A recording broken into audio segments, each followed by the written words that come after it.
This program is brought to you by the University of California, Davis on iTunes U. For more information, please visit us at itunes.ucdavis.edu.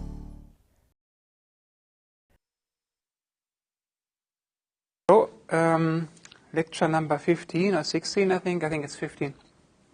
And we are in this topic of rational B-spline curves. They're also called NURBS curves. What does NURBS stand for? Do you know?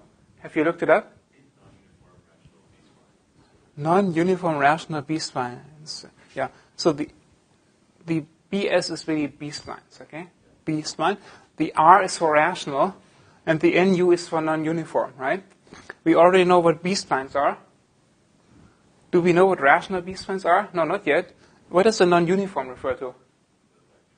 It refers to this vector of the knots, okay, the U sub I values. So you're just dealing with an URBS when it's uniform, meaning when the spacing is the same, okay? The deltas are all the same. Then you would be dealing with an URBS. But the general form is, of course, that these deltas are different, right? So it's non-uniform URBS. All right, so that's what that stands for. Non-uniform rational B-spline curves and surfaces. We only have time to talk about curves today. And then I talk about Bezier surfaces later. So let me talk about the formal definition and building on what we talked about last time, namely the rational Bezier curves. The rational B-spline curves are just the same, except that we have a multi-segment curve. Okay, so we can just say definition, a NURBS curve is defined by what? Of course, there is an order again, an order K, and that is the same type of order that we talked about before in the case of a B-spline curve. So no need to explain that further. Then we have the Bohr points, the Bohr control points, the Bohr control points, P and TS, and I call them D0 up to D sub n. And then we have corresponding weights. Same index indicates the correspondence. Weights, I say non-negative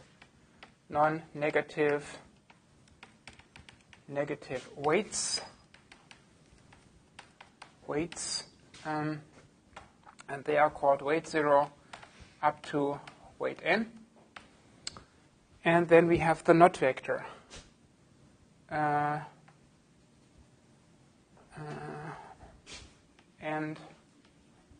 a knot sequence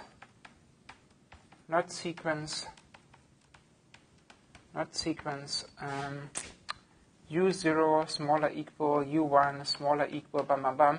The last one is U sub n plus k.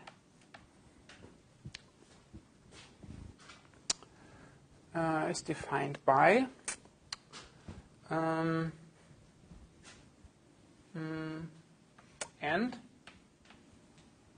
a point on the curve and a point P and T on the curve, the NURBS curve. C of U is given as, and okay, now comes a magic formula. Curve of U is a rational expression, and in the numerator we have I from 0 to n, the weights Wi multiplied by the Bohr points di times these same basis functions we talked about before, nik of U, divided by sum I from 0 to n of weights Wi multiplied by the basis functions nik of U. Okay, this is it. And then, of course, we must not divide by 0, so there's this additional condition implicitly understood that that has to be the case. And all weights I are greater equal 0.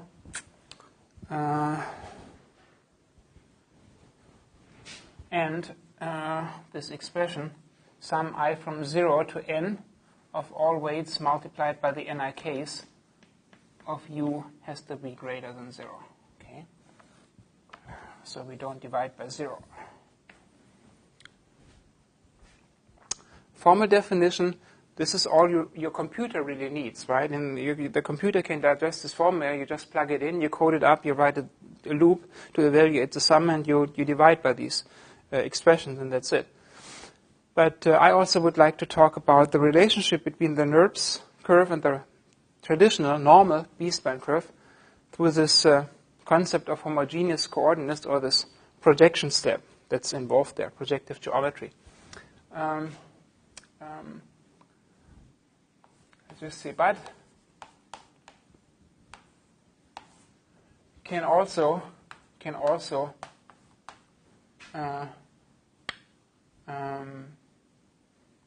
use the traditional B-spline machinery, B-spline, I call it machinery,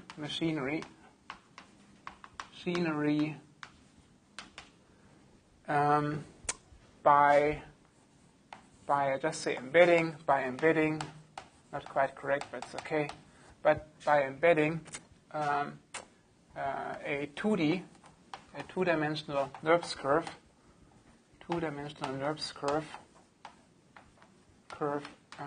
into 3D space, Okay, and the trick how to do that and how that is related to projective geometry we already talked about last time in the context of a rational Bezier curve. So here the trick is the same, and I just give you the steps that you have to do. So again, the first step is, what is given?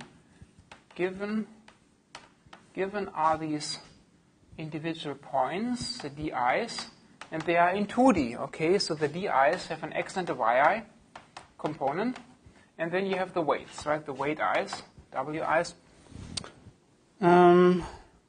That's it for the time. And now I do something with this data.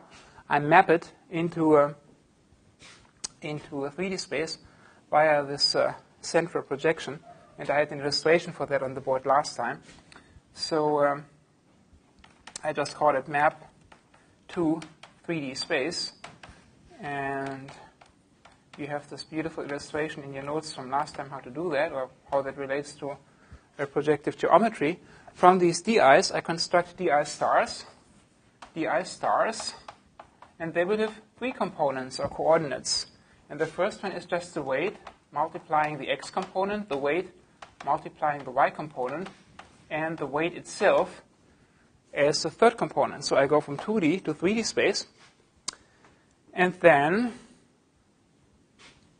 I compute a point on a 3D curve, on a curve in 3D space. Compute point P and T on curve in 3D space, on curve in 3D space. Okay, so what do I mean? So there is this corresponding curve in 3D space, just like for the Bezier case, a C star of u, which will have 3 components, an x star of u, a y star of u, and a weight, no star for the weight, just weight of u. Okay, so I compute a curve in 3D space with an x star, y star, and a weight component. And this curve now writes just like a traditional B-spline curve. It's no longer rational, it's just one sum. It's a sum that computes a point on a curve that lives in 3-dimensional space. And its control points are these di star points. Okay, that's how you do the embedding. So it's di star nik of u. And now you're in the setting of a normal B-spline curve, right? It's just one sum, points times weight functions. So you do this mapping from 2D to 3D. So, but this is not the point. C star is not the point that you want in the end. In the end, you want the point in XY space. So as a last step 3, you actually project back or you map back to a 2D space. I just call it map to 2D space. And so what you want is this point C of u, which has two components, right? You just want a point which has an x and a y, depending on this parameter u. That's what you want.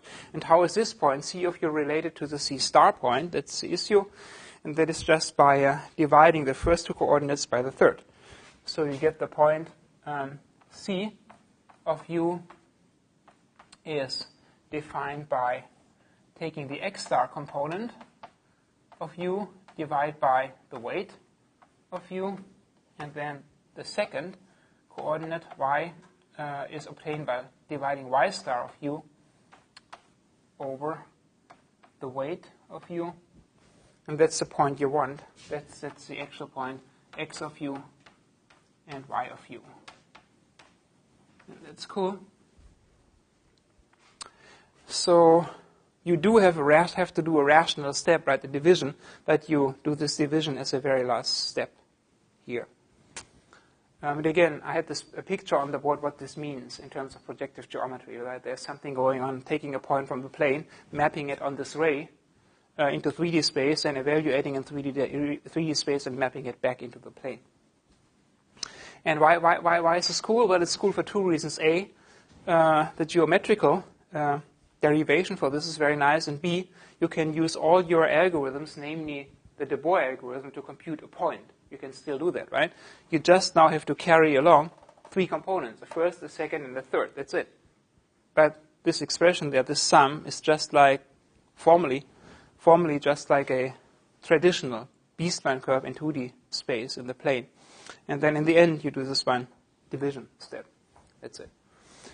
So should give you an illustration for an example how these things look like, rational B-spline curves. Again, the difference to the Bezier setting is that they have multiple segments, right? A B-spline curve, also a rational one, has multiple segments. And the weights are there to pull a curve closer to a particular control point. So an illustration, and this is just a sketch to give meaning to the variables that occur. Illustration.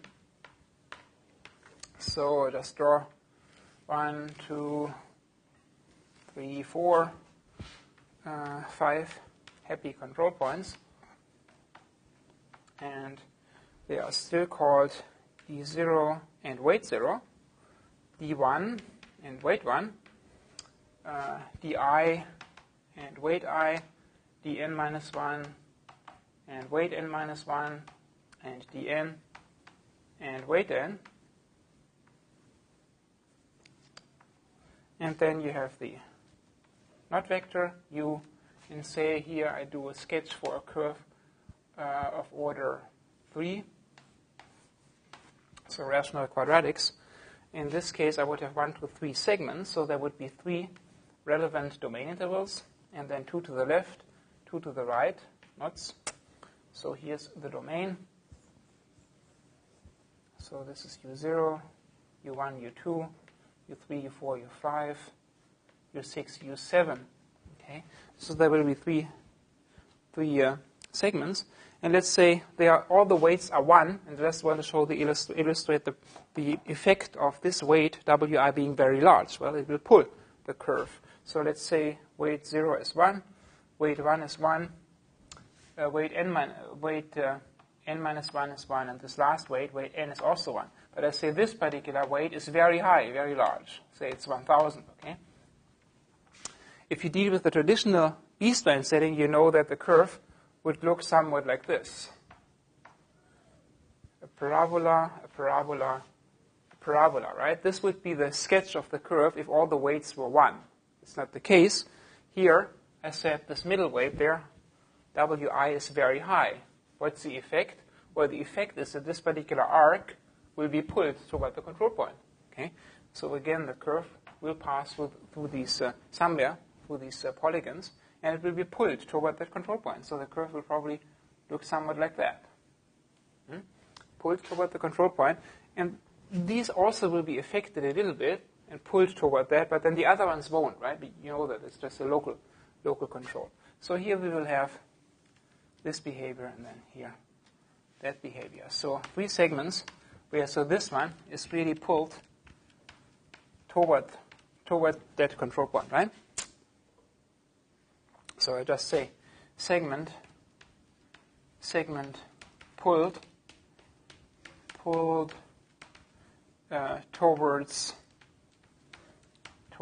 DI.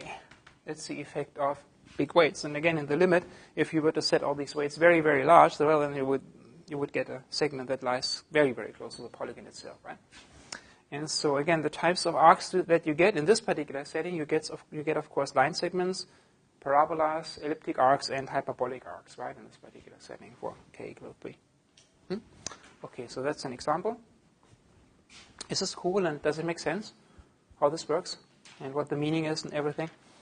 Good. Finally, since I've talked so much now about curves, it is time to talk about surfaces, right? Finally he starts talking about surfaces. What did I say? For the curves, you only need to understand one particular thing, one particular type of interpolation, and this type is or was linear. Okay? All right, now I'm talking about surfaces. What is the one type of interpolation that we need to understand for surfaces? Linear? Or bilinear, yes. Right, linear will become bilinear, but bilinear can also be viewed as as multiple applications of linear, okay? So we still only have to understand linear. All right, so from curves to surfaces, all right? Why don't we do that? From curves to surfaces, okay? Let's make this step very gradually. And so how do we think of a curve? We can think of a curve as taking a piece on the line, right? We have this line which we call the t line or time line. We take a piece of it and say the piece from 0 to 1, and we map it somehow via this mapping, a Bezier-Bernstein polynomial mapping or B-spline mapping, to something that lives in 3D space. Now I'm going to 3D space right away, a curve in 3D space, so there is a happy x, y, and z axis, and so I have a curve here, right? Okay, you can say maybe this particular line segment from here to here, from this bullet to that circle, becomes this deformed piece in 3 space that starts here and ends there. So I have a piece of the line becoming a curve. Right? So this curve then has 3 components, an x, y, and z component, and they are the images of t. All right, that's what we do there. We take interval, curve it around, twist it, and put it into space. So for the surface, the analog would be to have a 2-dimensional coordinate system. And now we will call it u and v, or I could call it t1 and t2, whatever you like. And the corresponding thing for taking a piece of the line and deforming it is taking a piece of the plane and deforming it. Okay? So and typically we will take the piece that is the unit square between 0, 1, 0, 1. Okay? So u runs from 0 to 1, and v runs from 0 to 1. Okay? And so here we have this happy chunk of the entire infinite plane. And what do we do with it? Well, we take it, we deform it, bend it, map it into 3 space, and it becomes a very happy surface patch. Okay? So here we have the corresponding piece right there. And now we have every point x, y, z being the result of applying, well, this mapping, x, y, z mapping, to 2 coordinates, 2 variables, u and v, u and v, u and v. Okay, so again, curve, something 1-dimensional becomes a curve, and surface, something 2-dimensional becomes a surface. That's it.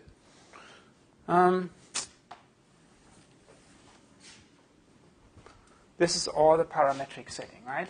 Parametric setting.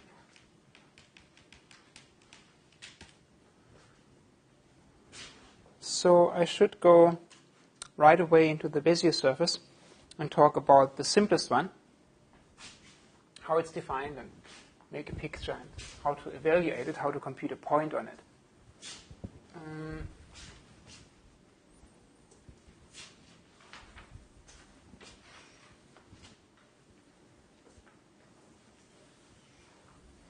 Okay, a Bezier surface is the simplest one. A Bezier surface.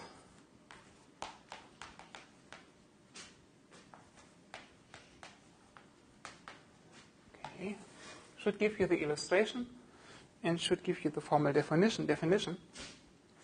So how does it look like? We are in three-dimensional space now, x, y, z. And the control polygon becomes a control polyhedron or control mesh. So, very simple example. I sketch this guy.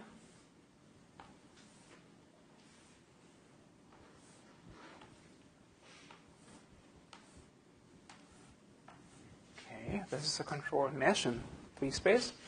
And the control points are still happy circles. And now they will have a double index for the I and j direction, or for the u and v direction, or the intrinsic two directions of the surface that will be implied. This point is point B0, 0. This point will be Bm, 0. This point will be B0, n. And this point will be Bezier point 0, this will be point Bm, n. And this one will be B0, n. And all the others have corresponding indices. All right, so there is a surface there somewhere, and I will just sketch it, what it will look like. So the surface will look somewhat like this.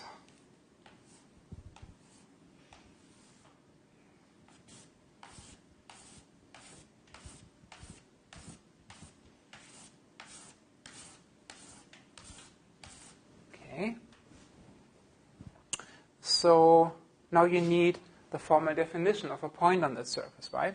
This surface is S of uv, and it will have three components, an x, a y, and a z, depending on u and v parameters, u, v, u, v. And what is the mapping? Well, the mapping is taking this piece of the plane, the uv plane, right? Here is u, here is v, and this is from 0 to 1, from 0 to 1. Take this chunk and map it to that surface, right? And we just need to know how we take a point in this little happy square and how that becomes a point on the curved surface. And that's given by the formula. So formal definition, def of point S of uv. Okay, can be very brief. I just say as a surface point S of uv, and it is a result of performing a double sum operation, sum, I from 0 to m and j from 0 to n. Control points are now called bi, j, and I have still Bernstein polynomials, bi m of u times bj n of v. That's a formal definition. And, well, for the time being, I say that u and v is in this unit square, where u, v are both between 0 and 1. All right? Can your computer already deal with this? Yes, it can. There's nothing new there. Okay, this sum just becomes a double loop, right? For I from 0 to m do, and j is this sum is just the outer loop for j from 0 to n do, and then you compute this expression, these products. This is called a tensor product, by the way. And these Bernstein polynomials are the very same that you had already seen for the curved case, right? It's a Bernstein polynomial of a certain order, and having an index and having an argument. So that is the same Bernstein polynomial that you had before. All right, since it looks a little bit unusual, first time that we see this double sum and the expression for a tensor product surface, let's look at the simplest surface there is. The simplest surface we can define as a Bezier surface. The simplest surface would be defined by how many control points? How many control points would give you the simplest surface? How many control points do I need for a surface? Minimally. 4, probably, right? So 4 is probably the simplest surface I can get. So let's look at the simplest Bezier surface, okay? Bezier surface. And that would have 4 control points, right?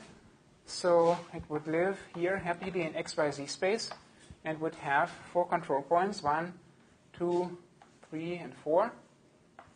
And the control polygon would be just this one quadrilateral. Okay, that's it. So it has a B0, 0, a B1, 0, a B0, 1, and a B1, 1. That's it. Okay. So the definition then is a point S UV on that surface is sum I from 0 to 1, j from 0 to 1 of bij's multiplied by bi1 of u times bj1 of v. Okay. Now you can multiply this out because this is a very important patch. You actually want to multiply this out. When you multiply this out, then you actually get this is 1 minus u times 1 minus v times b0, 0 plus you get u times 1 minus v times b1, 0 plus 1 minus u times v b0, 1 plus last term is u times v times b1, 1. Huh? That's what you get. And now I want to use a different notation for that. I say this is equivalent to writing it as 1 minus v times something. 1 minus v times, what is it? 1 minus u times b 0, 0 plus u times b1, 0. Okay. Plus v times, what is it? 1 minus u times b 0, 1 plus u times b1, 1. Okay. What is going on?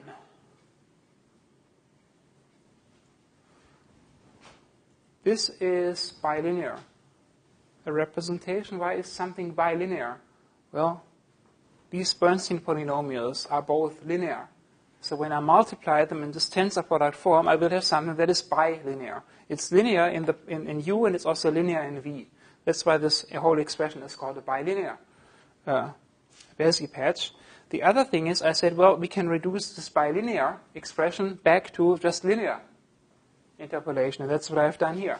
I have written it here in such a way that you see this good old friend, the friend being always 1 minus u times something plus u times something else. It always reduces to that. Okay? So here you see what? You see it is 1 minus u times something plus u times something else. Here we have the same expression, 1 minus u times something plus u times something else. And then the outer is the same. It is 1 minus v times this expression plus v times something else. Okay, so we do linear interpolation 3 times. Where are the results of this? Okay, so what is the result of this? I can say this is some kind of point A. Okay, and I can say this here is some kind of point B. Okay. I can say the entire result, I can call it point C. Okay, why not? So what's going on? I do linear interpolation of 2 points, of these 2 points, 0, 0 and 1, 0. Where are they? Here, right? So I want to evaluate, say, for a particular value. Say I want to evaluate for 1/3, 1/3. Okay, here is U, here is V. I want to evaluate for 1/3 and 1/3. What is the corresponding point on the surface? Okay, I do linear interpolation for 1/3. 1/3 goes there. What do I interpolate? B0, 0 and B1, 0. Where are they? Here is 0, 0, here is 1, 0. When I interpolate linearly at 1/3, I get this happy point, right? And I call that point A. I call that point A. Then I do linear interpolation of 0, 1 and 1, 1.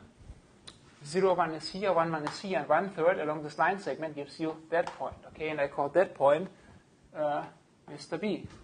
All right. Then what do? Then I do linear interpolation of A and B. by using 1 minus v times a plus v times b. Okay, so now that means I have a line segment here, and I perform linear interpolation along that line using the value v being 1/3. The 1/3 along this line is somewhere here. Okay, and I call that point C, which is a point on the surface. Okay, so this is point C. That's it. And point C is the surface point for 1/3, 1/3. Okay. All looks very difficult, complicated, confusing, double loop, huge formula, doesn't matter. It all reduces down to what? To just trivial linear interpolation. That's all. So what did I do? I did linear interpolation once in the u direction and the second time in the v direction. That's what I did. Here, let's remember that.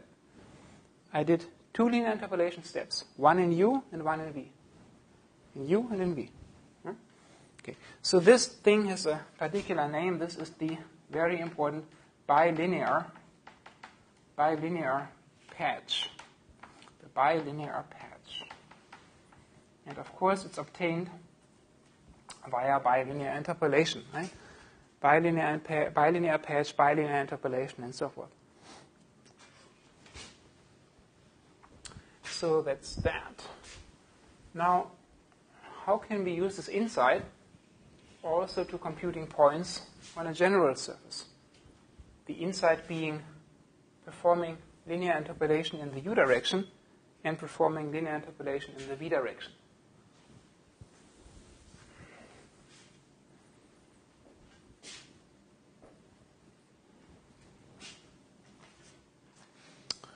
Okay. By the way, if you were to put an entire mesh of points on there, what you get is a family of lines. Okay, bilinear patch will give you isoparametric lines of this kind. Okay, will give you two families of straight lines like that, connecting a point on the lower boundary to a point on the upper boundary via straight lines. And from left to right also, points are connected by straight lines. So this is what you get. The patch in 3 space is actually not a planar patch. The patch is curved. Why? Because I can take 4 points, move 1 point just slightly out of the plane, and then it has to be curved in between. Right? You see that? If I have 4 points lying in a plane, then that bilinear patch would indeed be flat. But if I pull 1 point out, then this kind of construction will give you a curved patch, right? It's a hyperbolic surface. But anyway, so you get an idea how the general surface would look like. All right, so now comes this issue of, can we use our old friend, the Castillo algorithm? Can we use our old machinery,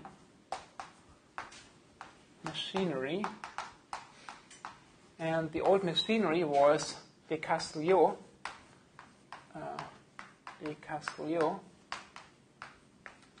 to evaluate, to compute points,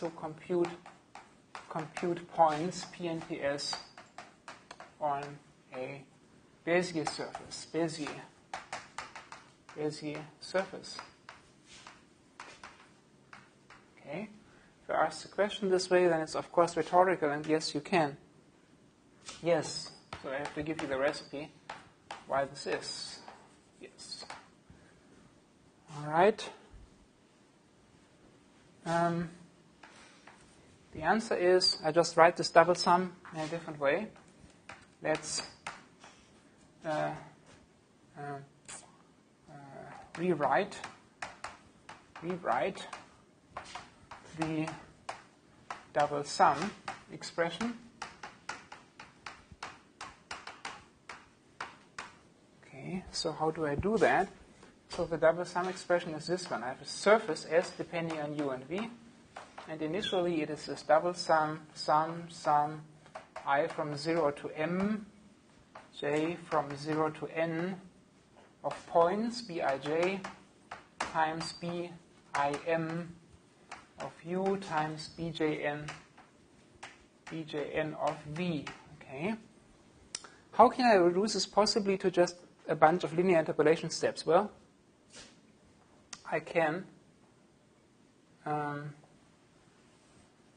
give this a name, forget about that sum, and forget about this Bernstein polynomial. Then this looks just like a curve itself, right? Some point Bernstein polynomial. Some point Bernstein polynomial. Let's do that. Okay? And indeed, it is a point that depends on u. So this is a point on a curve, and I call this point on that curve bj, and it depends on u. Okay? It's a bj of u. Okay, so I can then write the whole point on the curve as it's a sum j from 0 to n of bj of u times bj n of v. Now we only deal with curves. This here is formally a curve, right? It's a curve. Some point basis function. Some point Bernstein polynomial. This is also just a curve case, right? Some point basis function. Okay, so what does this mean? This is a formal rewrite. And now we have to interpret what this means. What are these bj's, and how are the bj's used to compute this expression, the point on the curve itself? I will make a picture of that, and then it will become crystal clear. Clarity is good. Let's try to bring some clarity to the discussion.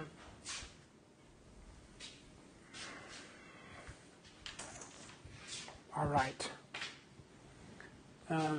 Geometrically, what this means, geometric meaning is what? Okay, I make a picture of what I'm doing there. The geometry is just concerned with something in 3 space. There's an xyz coordinate system somewhere. And then I have this happy polygon, the control mesh, a polyhedron. So I have a control mesh.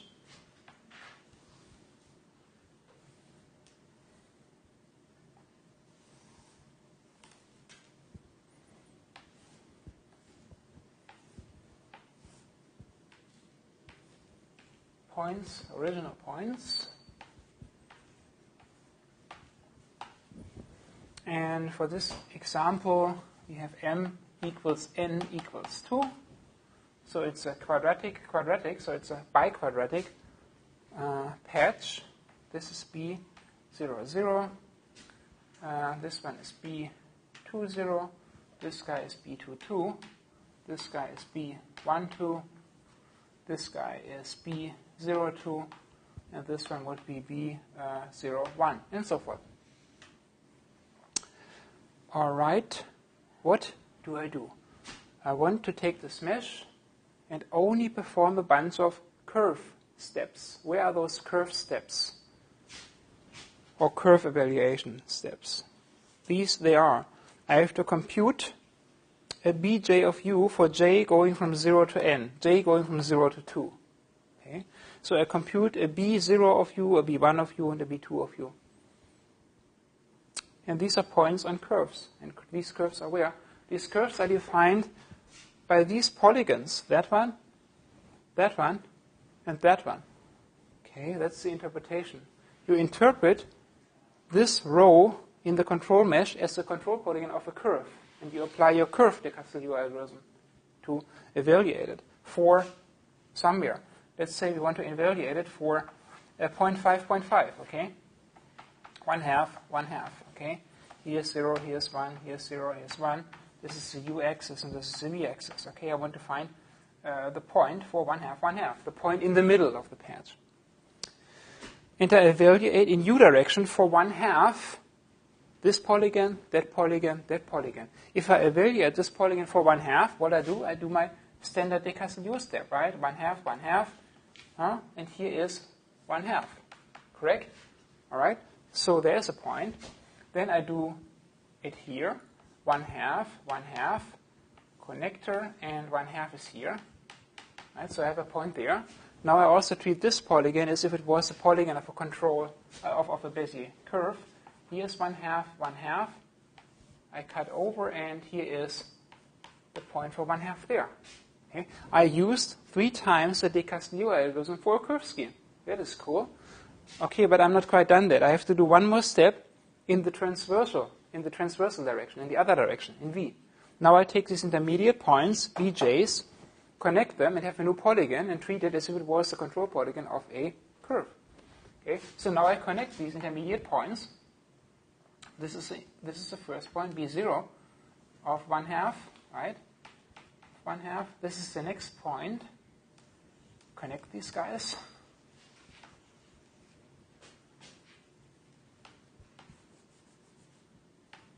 Okay, so this guy is B1 of 1/2. And then here, this point is B2 of 1/2. Okay. And now I evaluate this polygon, also for 1/2 in the V direction. So I get this guy. I get this guy. I connect. And then I evaluate that for 1/2, and I get the final point on the surface. Okay. That's the surface point for 1/2, 1/2.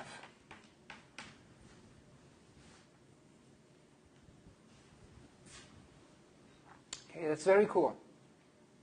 Okay, very cool. Why? Because I was able to reduce everything to what I already know how to do, namely dealing with Bezier curves. I treated all the individual, call them rows of control points, as if they were the control polygons of curves. I evaluated them independently for 1/2. I obtained 3 points, which again give me a new polygon. And then I interpret this polygon as if it was the control polygon of another curve going in the Z direction. And I evaluate it for 1/2, and I get the point, the bullet, on the surface. Okay? So that is very cool, because it means I can do computations on these Bezier surfaces just using my Bezier machinery, de Castillo machinery, that I already have implemented for the curve case. All right. So how should I say that in colloquial English, the rule of thumb here? The rule of thumb is you just apply the de Castillo algorithm n+1 times in U direction, and then you apply the de Castillo algorithm one more time in V direction. That's what you do. Right? You apply the de Castillo algorithm n+1 times for all these polygons, and then one more time in V direction for this new polygon. So the rule, stated very colloquially, rule says apply the Castillo algorithm n+1 times for all rows. I call them rows in this picture, right? So these are the rows, 3 rows for all rows of control points, semicolon, and then apply the de Castillo algorithm one more time in V direction. Then apply de Castillo algorithm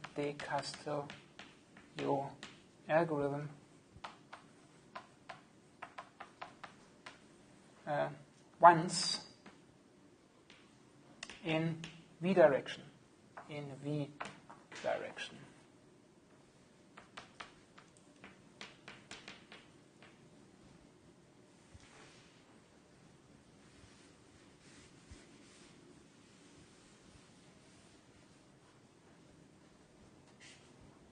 Okay. Understood the principle? You got it? Again, the formal derivation of that nice rule or that nice algorithm is given here. That's a formal derivation of that technique, that approach.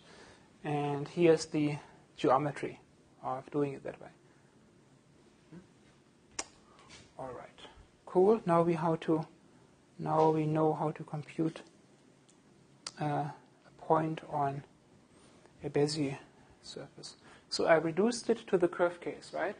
And I used as I always do for the de Castillo algorithm, I used a bunch of linear interpolation steps. All I did was linear interpolation, right? Linear interpolation. All these little happy line segments, I always use linear interpolation. That's all I do. So I said, well, the analog of linear is bilinear for the surface. But here I've reduced it even to the linear case, okay? Linear interpolation. The atomic building block is still linear interpolation. So what if I were to adopt a view that is based on bilinear interpolation? What is a bilinear interpolation building block? Can I do that too? It's just a different way of looking at it. This way is a very nice way. It works. It's cool. It's good. And it reduces everything to the curve case and everything from the curve case to repeated linear interpolation. But now I want to also make the case for repeated bilinear interpolation. All right, let's see what that is. Repeated bilinear interpolation.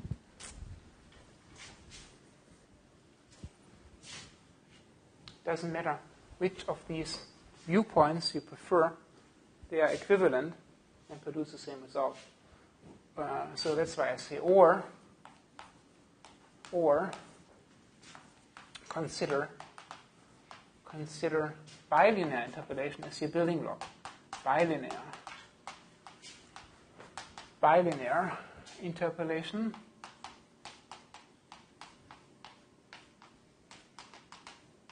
bam, bam, bam. How do we do that? So first, let me talk about linear versus bilinear. Okay, so linear interpolation and bilinear interpolation. How can we think about it?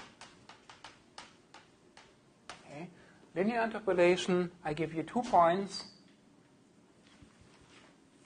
2 points define a line. I call the first point P0. I call the second point P1.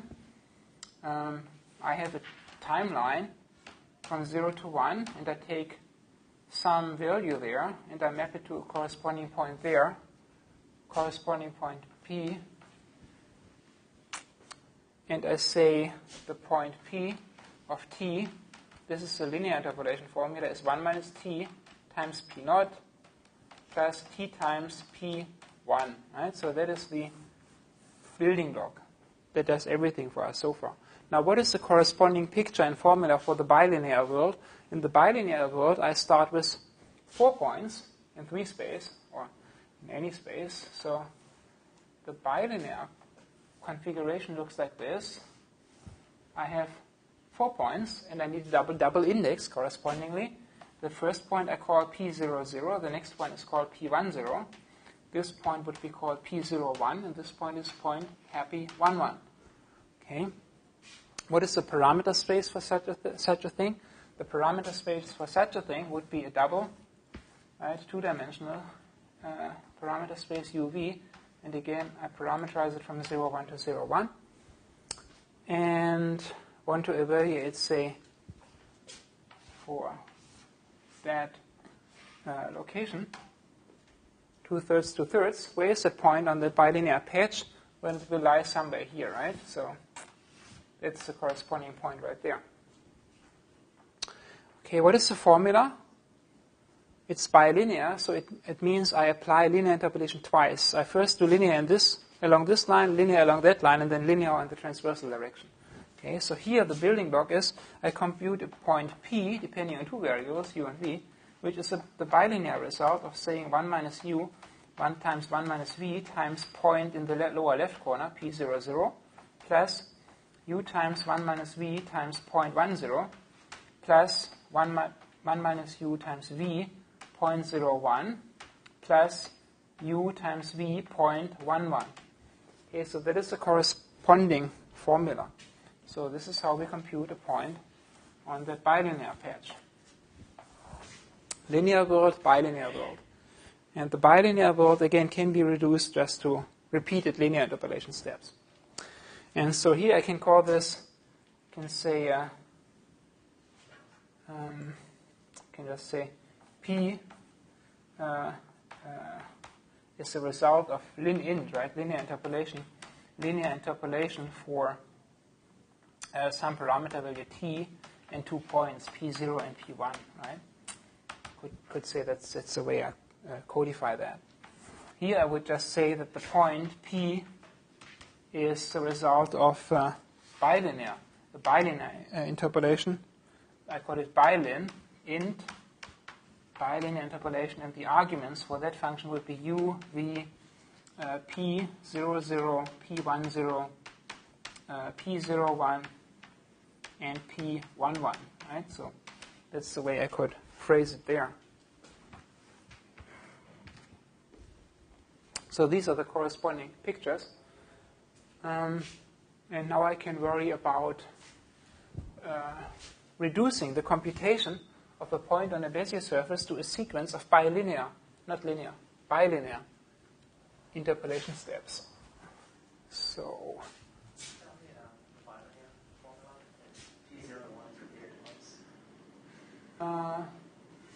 yeah, you're very observant. It's very good. It's late in the day, so I happen to make these mistakes. Right? Actually, I make those mistakes on purpose to see whether you're alert. Huh? Good. This is 1, 0. Correct? It's correct now? Good. But you see how it's all about patterns, right? You see that when I make a mistake like that, you can correct it. You see the pattern. You know where the 1 minus u goes into index 0 and 1, you see that. Your brain sees it. So, now, bilinear interpolation. What was the essential building block for the de Castillo? The implication for the de Castillo step, the de Castillo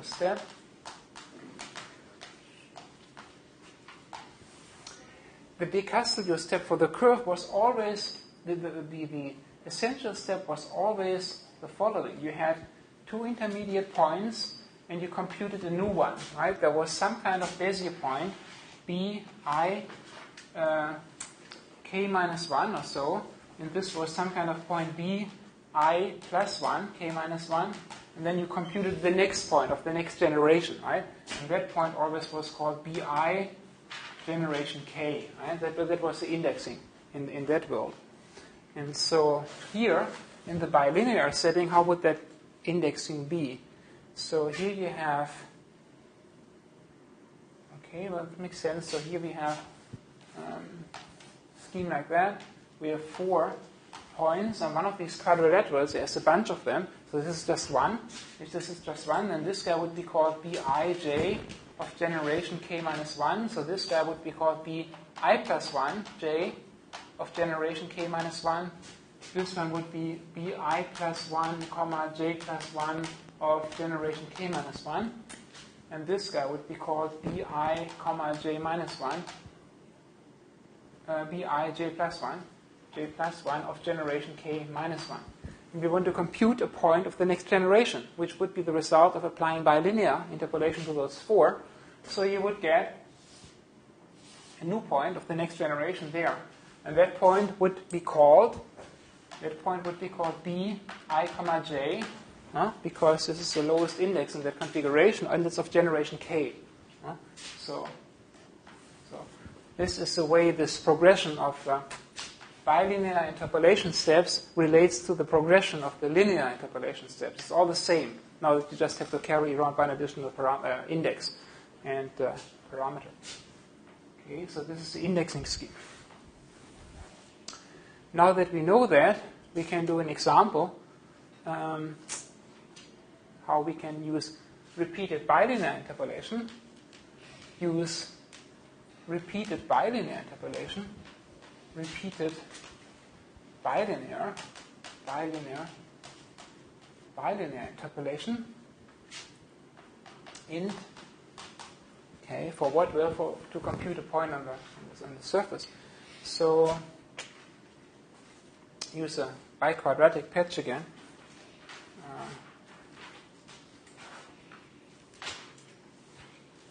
Okay.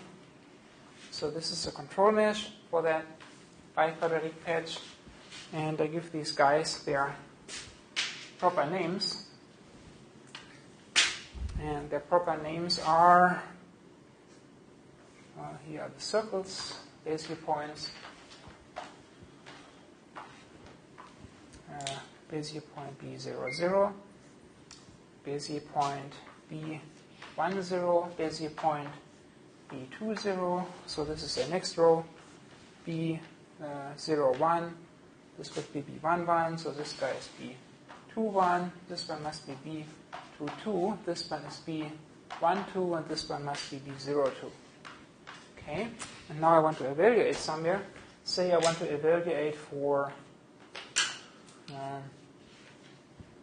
this is 0, this is 1. This is 0, this is 1. Say I want to evaluate for 1/3, 1/3, somewhere there. Okay. So what do I have to do? I have to do nothing but taking this configuration and mapping it into each quadrilateral. Okay, that's the atomic step. The atomic step is here, right? I want to evaluate for a particular parameter value, somewhere there, and I take this configuration and map it into that bilinear configuration there, this patch. All right? So I do the same thing here. I do a bilinear interpolation step for all these points. These points are of generation 0, so I give them a superscript, right? We can do this as a happy scheme. So they are of generation 0. They are the original control points. And now I just indicate that I apply this bilinear interpolation operator all over the place. I just say compute the bilinear, the point on the bilinear patch given by these 4 control points. This is a quadrilateral, and compute a point somewhere there, right? Okay, so I get that point here. Okay, so this point is the result of applying the bilin_int function, bilin_int to 1/3, 1/3, and these 4 points. I get this point inside this hyperbolic patch, okay, the bilinear patch. Okay, then I do it here. I take these 4 points, use this configuration, and I will get, well, a point here somewhere, right? That's the point there. I take this quadrilateral configuration, look at this, map it there, and I will get a point that lies somewhere there. Then I look at this quadrilateral, and you do the bilinear interpolation step for these 4 control points with the parameter, say, 1/3, 1/3, and I will get this point. What do I do? In the curve case, I get a sequence of polygons or line segments, right? Here I get a sequence of bilinear things, quadrilaterals. Okay, so the next generation quadrilateral is this one. Here is the next generation quadrilateral. Okay, so here is an intermediate quadrilateral. It is coming out of this step. What do I do? Well, I first give these guys their names. What are their names? This one is point B00 of generation 1. This point is called B10 of generation 1. And this one must be B11 of generation 1. And this guy must be B01 of generation 1. What do? I have one last remaining quadrilateral. I look at the configuration and I apply my bilin_int function to these 4 points using the parameter value 1/3, 1/3, and I get a happy point on the surface, which is this point. Okay, that's the point. So this is the surface point for 1/3, 1/3.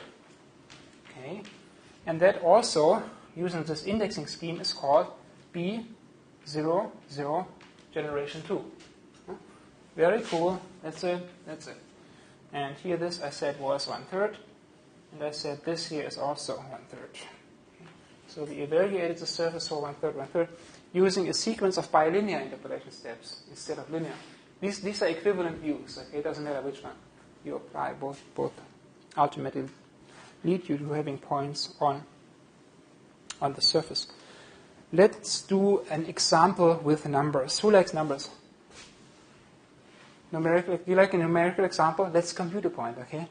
Let's actually compute a point on a very simple, innocent, biquadratic Bezier surface.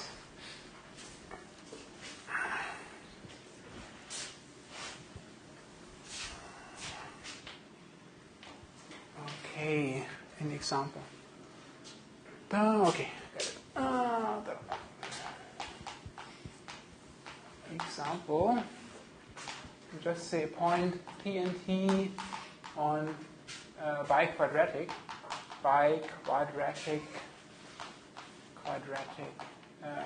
Bezier patch. Okay, we will use very, very simple numbers. So this is happening in XYZ space. And I just say, okay, why not?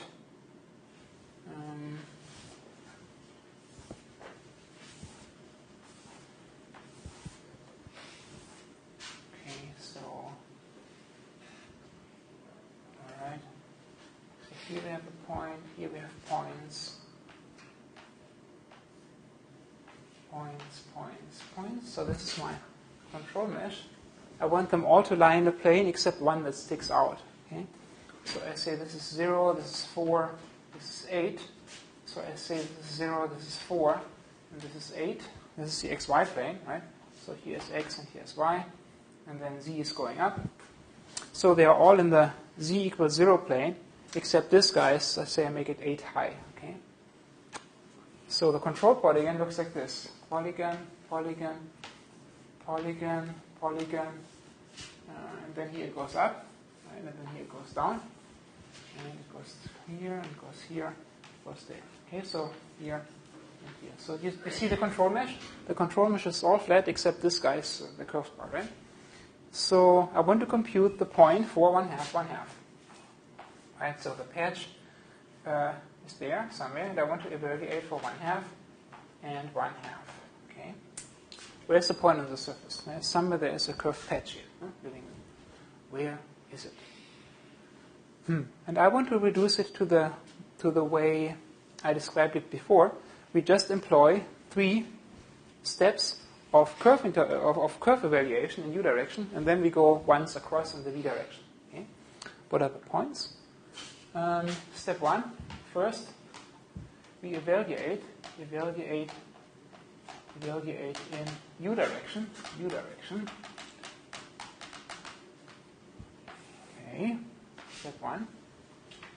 How many u direction evaluations do we have to do? 1, 2, 3. Okay. All right. So what are the points? The point is 0, 0, 0.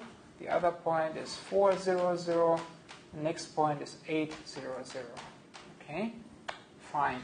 These are these 3 points, and I want to evaluate this polygon or this curve for 1/2. Okay. If I do that and evaluate it for 1/2, then I get next. What is 1/2? This is a 2, 0, 0, right? 2, 0, 0, and 1/2 of this gives 6, 0, 0, and then one linear interpolation for that 1/2 gives you this point 4, 0, 0. Okay, an intermediate result. Okay, what did I just do? I just evaluated this as if it was a curve. Right? Here is 2, 0, 0, here is 6, 0, 0, and the point there is 4, 0, 0, is this guy. Right? All right. Now I evaluate this polygon as if it was a control polygon of a curve there, and there the coordinates of those control points are 0, 4, 0, 4, 4, 0, and 8, 4, 0. When I evaluate using my de Castillo scheme, what is it? 1/2 is a multiplier. Then it becomes 2, 4, 0. This one becomes 6, 4, 0. And here linear interpolation becomes 4, 4, 0. 4, 4, 0. Okay, what did I do? I evaluated this polygon for 1/2. So here's 1/2, here's 1/2, connect, and so I get this one, 4, 4, 0. Now I do it one more time for this polygon to get a point somewhere on this Bezier curve here, a curved parabola. So third one is 0, 8, 0, 4, 8, 0, and then the one point that actually sticks out there, I say is the point 8, 8, 8, okay, it is above the thing, so 8, 8, 8, above. And if I evaluate this, then what do I get? 0, 8, 0, and 4, 8, 0 gives as midpoint 2, 8, 0, and here the midpoint is 6, 8, 4, 6, 8, 4. And linear interpolation of those for 1/2 gives 4, 8, 2, 4, 8, 2. Okay. What did I just do? I took this polygon and I evaluated it for 1/2 here and get this one. Okay. Right. These are those intermediate points. I can just call it A. I can call this guy B. And I can call this guy C. Where are they? That's this point. A is here. B is this guy. And C is this guy. Okay? And they define a new polygon. Right? So I have another step to perform, namely to interpret this polygon as a control polygon for a curve in v direction and evaluate there. Okay, so I do a second step, evaluate in v direction, vdir. Okay, and the 4 control points this time are A, B, and C. So what are they? It is 4. What was it? 4, 0, 0. And the next point, this guy was 4, 4, 0. And this guy was 4, 8, 2. 4, 8, 2. 4, 8, 2. And I want to evaluate for 1/2. So midpoint of these guys is 4, 2, 0. And midpoint of these two is 4, 6, 2. And then midpoint of those is 4, 4, 1, right? Correct? Am I correct, or is it correct? Huh? Is 4, 4, 0, 4, 8, 2. Uh-huh. 4, 6, 1. This should be 4, 6, 1 indeed. Alright. And then this has to be 4, 4, 1/2, right? Okay, so the point on the surface is obtained by, here is the midpoint, here is the midpoint, here is that, and here is the final point on the surface. This is a happy point, surface point, for 1/2, 1/2, and it is point there, 4, 4, 1/2. It is 4, 4, 1/2. Okay. And so what is this? This is the de Castelnau scheme, the triangular de Castelnau scheme applied 3 times in U and once in V. That's it. So you just have to call it in the proper order with the proper argument. And you get this. All right. So now I said this class is mainly about the underlying structures and geometry and algorithms and so forth in mathematics. But now you have to render surfaces, right? All of a sudden you are in the field of computer graphics, right? And I said all you need to do is render line segments. Now was I lying or what? How to render this stuff? What would be the simplest way to render them, these surfaces?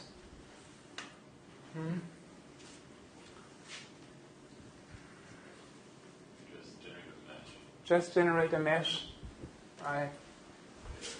Compute a bunch of points on the surface, connect these points by line segments, and then show a bunch of quadrilaterals, right? A wireframe is the simplest way to render it. A wireframe mesh. No shading, no lighting models, just a wireframe. Okay, that would be the simplest. And the computer graphics would be trivial because, again, you only would have to do polyline chords, rendering line segments. So it's not too bad. Rendering, this is just a refresher also of computer graphics. If you want to make it fancy and do Garo shaded surfaces, that's fine with me. But rendering, I'm happy with this for the purpose of this class. The simplest way is just wireframes. Wireframe rendering. Wireframe rendering. How do you do that? Well, I said each surface lives over the unit square, right? U and V. So you put a bunch of grid lines there. Okay, so you put a bunch of lines there in this domain. And so this goes from 0 to 1 and from 0 to 1. And so you need a bunch of UI and VJ values. And right, any of these UI VJs is just obtained as, say, I over M. M is the resolution in U direction, and J over N. Okay? And you just say I runs from 0 to some resolution parameter M in U, and you have J running from 0 to some capital N, which is the resolution for the J lines you want to have. That's it. So you have a bunch of UIVJ for which you will evaluate points on the corresponding surface. Now the surface, when you render it, of course, you can never render it as a smooth, curved continuum. You can only approximate it by line segments. You know that, right? In graphics, everything just becomes reduced to line segments. So what you do is you take always 4 neighboring points that you evaluate, and you connect them by a quadrilateral, by line segments. Right? So the rendering would simply show this part of the patch as that quadrilateral rendered, not as a continuum, but just rendered by 4 line segments. Okay, so you can look through it. It's a wireframe. You can look through it, no shading. Right? So now you do that for. So you cannot do these curved things, right? The curved things are just mathematical ideals. You can never render the mathematical ideals. You can only get close to that if you render millions of points on it, right? And you know that. So it's fine. But the higher you rank up these resolution parameters, the smoother the thing appears. Okay? So that's what you do. You just show a bunch of these points and you connect them happily with line segments, and that's the wireframe. No shading, no rendering, no lighting model. I'm happy with that. If you just show things in this way. All you need to be able to do is to do a projection onto the screen, right? This thing lives, of course, in XYZ space, and I've already drawn it as a perpendicular projection into the board, right? You have to understand that, how to do that. Right? Taking a point XYZ and map it into the image plane. That's the only thing you need to do. Okay, now if you want to do shading, then what is this famous shading model that we use in graphics? Huh? Grow shading and the lighting model. What is this lighting model? Phong. Yes. So if you want to do Phong lighting and Phong shading, you can do that too. Then you can give the appearance of smoothness and continuity, right? So if you want to do that, sure, you can apply Phong lighting, Phong shading, Phong lighting. Phong lighting, if you want to do that, you can do that. Same everything. You just would have here's your idealized patch living in 3 space, and then you somewhere will have 4 points, right, coming from this very regular way of evaluating a bunch of points here, a bunch of points there, and then you want to shade it. And one way of shading is flat shading. I'm not even going to grow shading. I say you want to take this quadrilateral, here's a quadrilateral, and you break it down, you split it into 2 triangles, okay? You can do that. You split this quadrilateral into 2 triangles, but still, now you need to define an intensity, right, or color for that triangle based on where the light source is and the angle between the normal vector and the light vector and the viewing vector and all of that. So you need to do that. So the Phong model, if you apply flat shading, you have this flat triangle sitting there. Each quadrilateral gets split into 2 triangles. You can do it this way or the other way, it doesn't matter. And somewhere the light is shining, right, from some kind of light source. So you have the light source. This triangle will have some normal vector, right? Unique normal vector. It's no longer a quadrilateral. It's a triangle, so it's definitely flat. Here it has a unique normal vector, so there's an n. Then you remember you have this light vector. Here, right, here's this light vector, L, I guess it was called, L, the light vector. Then the viewer is looking at this thing from some direction, so you always have the viewer. So, and then you have this other vector. Here's this would be the center, right? The centroid of that triangle, if you use it as a reference. So here's the viewer, and you have this viewing vector, or view vector, as it was called, view vector, and then there also was a reflection vector for total reflection, right? If this is the angle here, I'm inciding alpha alpha, so the light would be reflected in this way. So you also have this reflection vector. Perfect reflection is there. And you want to assign a constant color or intensity for that triangle. So then there was this Phong model, and the Phong model just set the intensity. Forget about the color model. I'm fine if you just use a gray shaded version. Okay, yeah, a monochrome image, just one color channel, red, green, or blue, whatever. I just talk about I, its intensity, right? The Phong model talks actually just about the intensity I. So I is, what was it? There was an intensity, well, now it goes into color. There was an ambient light times a constant for the ambient part. Remember that? Intensity of the ambient light times a constant for the ambient part. Plus then it was something like the intensity of the light source. I think that was called I light. And then it was divided by some kind of constant plus a modulator for the distance between the viewer and the triangle. So some kind of constant plus, I guess, the distance, this between, I guess in that model it's always called the from point, where the viewer is, the from point, the distance between the from point and the triangle itself. Okay, so this is the happy triangle. Huh? Have come up with some means of defining a distance between the from point and the triangle, meaning the center of the triangle.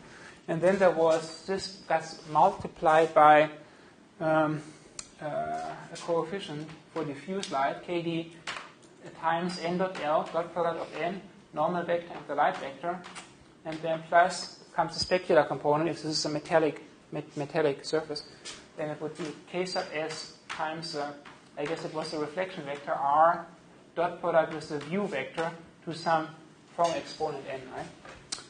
If I remember that. So that was the from model.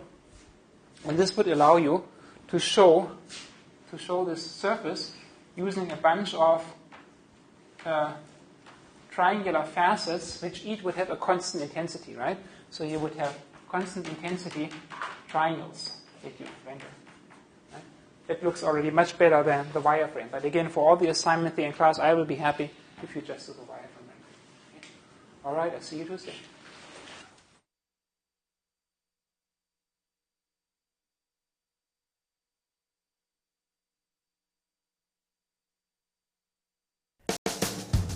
The preceding program was brought to you by UC Davis on iTunes U. Please visit us at itunes.ucdavis.edu.